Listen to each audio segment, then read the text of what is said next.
So the Tilt 5, obviously this is the black edition with the XE board, which is slightly longer. All in all, it's pretty good. But as I mentioned in the comments before, some caveats.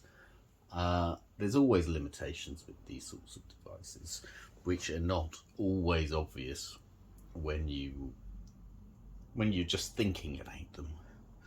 It's only when you get your hands on that you find that things aren't perfect. So a couple of just general obvious things are the lead. So these are mainly negatives, but don't take the negatives that I talk about as a negative on the product overall. It's just one of those things. The lead is far too short. Now, they say they're pushing USB 3 to its limit. I don't know how they're using it. Technically, you can do HDMI, DisplayPort, etc. over USB, but I don't know how that functions. I'm no expert on that sort of thing. You know, they've got two projectors technically running at 720p. I think from what I've heard, they do red, then green, then blue. So you're talking 3 frames per projector to make up 1 frame. And then you're doing that twice. And maybe they're not using the HDMI sort of way of doing things. I just have no idea. I have tried it with a 1.5 meter extension, and it worked for a couple of games, but basically cut out on a whole bunch of others. And this may be due to processing. I don't know. I do get different levels of comfort, let's say, with the device, depending on the game and how manic it is. But that I don't, as I say, I don't know how they're processing the data. I don't know what sort of data is going over it. It probably would have been better, although you would have had a much thicker cable to have independent video from the USB. But obviously they wanted to keep, you know, cabling light. The headset is incredibly light. Slightly, I'm not a person who wears glasses, and I find it can be slightly uncomfortable, but only in the same way that I don't like wearing sunglasses. Other things that aren't great. So the controller is functional, but the buttons are pretty spongy. You know, they all work, but it's not perfect, and it kind of feels cheap. You know, it's well moulded enough, although that's a bit of a sharp edge. And that's the same with the glasses. Like, because of it, they feel quite light, which is nice. And I tend to use one of those if I can. For example, Tinker Racing or Racers or whatever it's called will only accept that as the second player. Don't know why, it just does. But most games you can just have this going and that takes over from that. A couple of games use the motion control element, but I find that they can lose the tip, as in it'll know to track the tip and then you move it out of the board and then back in again, and then it doesn't know where it is and you have to kind of push a few buttons and then it will come back. But most of those games are the sort of lightweight puzzle games, which I have to say I'm not particularly interested. Chucky's Revenge works all right, but not my cup of tea. I can't remember the other games I have. Let me pull them up. I did buy a whole bunch because, so I've bought The Awakening of Mummies, which is a puzzle game. I've got Battle Planet, Bombbots Arena, Chuck's Challenge 3D, Danger Scavengers, Floating Farmer, Hexatones, which I haven't tried, QB Planets, Tabletopia, Tinker Racers, and War Tile.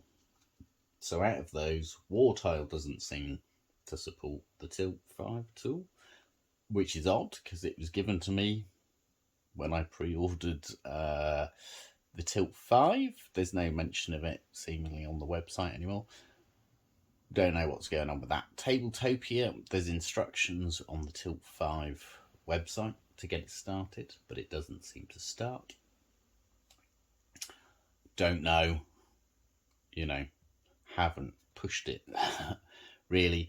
QB Planets, Floating Farmer, and Chuck's Challenge are all very similar style puzzle games. I mean, QB Planets and Floating Farmers are arguably the same, I'd say, but different, different aesthetic.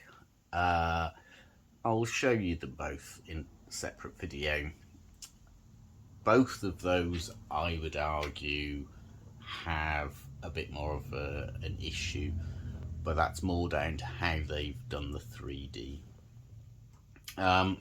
Going back to the device, the board, the XE board, is large, and because of the field of view of these, which is basically the entirety of everything you can see when you're looking through them, there's one issue, and that is that at the moment you seem to have to look down the board in its longest way, and where the FOV gets interrupted is actually by this top lip. I can't see the camera that I'm filming with. Yeah. So this top lip will cut off the image. And you can actually see past it, it would seem, through the glasses, but it's more that the projector gets cut off. So you actually have to be looking kind of halfway up the board in order for the whole board to be filled. It's probably not so much of a problem with the LE board. It's not a biggie, and it's just one of those things, if you're going to have projectors, the projectors technically fire down on the lenses, and then the lenses shoot out to the board, and then it comes back to you. There's always going to be some issues there, but it's not a biggie. Some things that developers need to take note of. VR had the same issue where people would make a game VR compatible, but then they'd have very flat menu systems.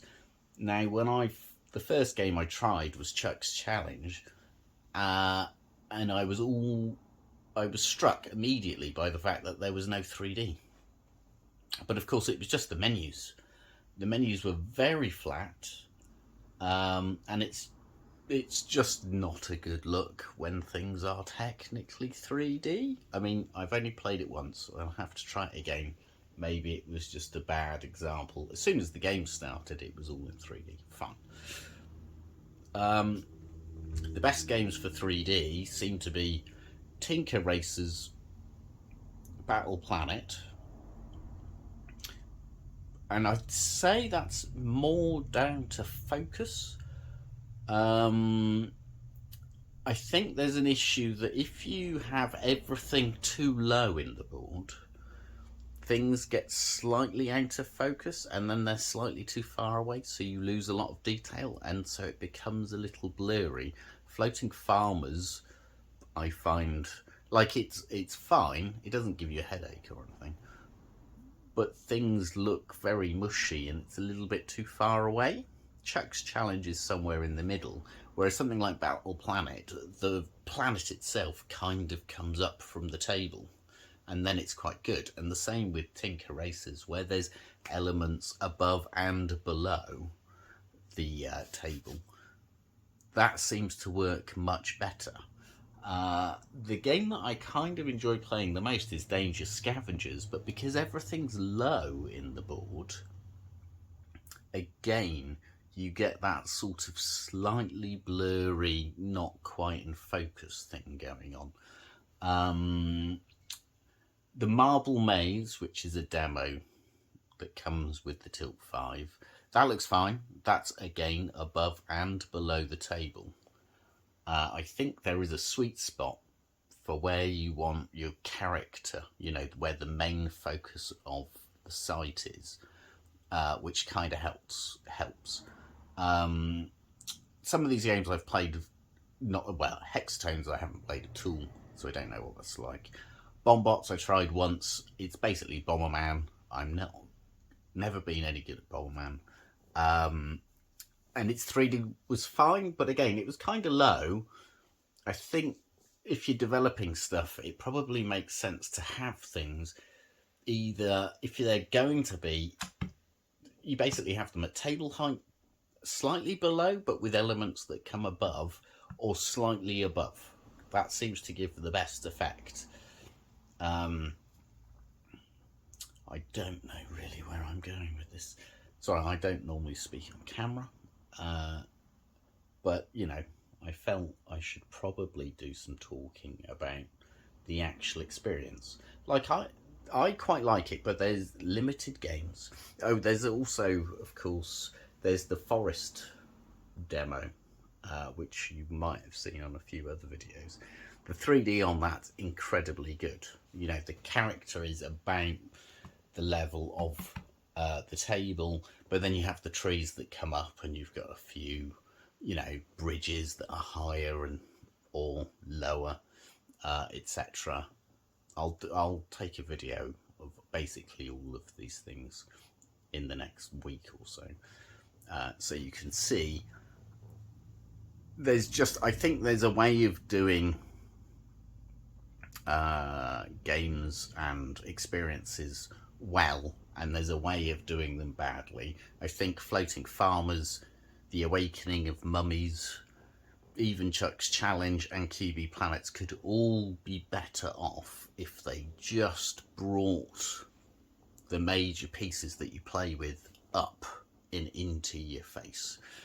For me, so a few people have mentioned that if you tilt the raised bit, you get a different level of brightness, and that is true. In the videos I've taken, it's to do with the camera. It shows it up far more than it actually shows up when you're looking at it, but it is a thing. And to be fair, the best experience I've had is having the board flat and using the extra retro-reflective material, which isn't too expensive. It's a little expensive, but it's not massive. I mean, I bought the sheet I've got from China for about £4, although I can't find that supplier anymore. But that seems to be the best, in my opinion.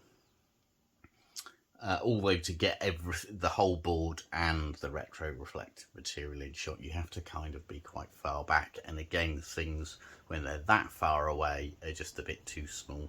But again, if experiences are designed for different setups, that makes sense.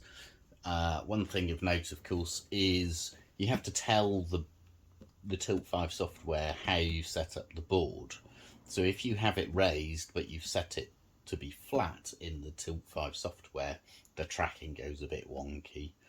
And I have had times when the tracking goes a bit wonky, it just starts to bob about and float around a little. I think, again,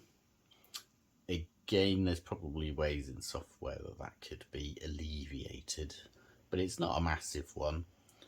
I'm not entirely sure what else to say at this point. There's probably a whole bunch of other bits and pieces that I should mention. I haven't tried it with Unity yet. I'm not really a coder, but I have done bits and bobs before, and that might be a good way of experimenting where the best focal point is, etc. And different ways of doing things. Because as I say, there's so little software at the moment, and so much of it is actually kind of the same, that it's kind of a limited experience at the moment. If the people who make Danger Scavengers are listening, which they won't be, but if they were, if you could just raise the gameplay level up within the scene, I think it would make a huge difference. Because as it is, it's possibly the most fun game. It's the control method's very much like Enter the Gungeon. But as it stands at the moment, I'm not sure how much of it I can honestly play, because it just gets a little irritating. It's almost too clean and normal on a monitor, and then slightly too blurry and far away on the Tilt 5. And I think, you know, they could easily just bring up the level within the space a bit. Battle Planet is a very good example of this. Like, that seems to be the best experience as far as that sort of thing goes, where everything's out of the screen a bit, so everything's a bit more in your face. You can focus on things quite easily without anything being a problem. Anyway, I think I'll leave it there for now. If anyone has any questions or any things they want me to try, then I'm happy to give it a go if I can work it out.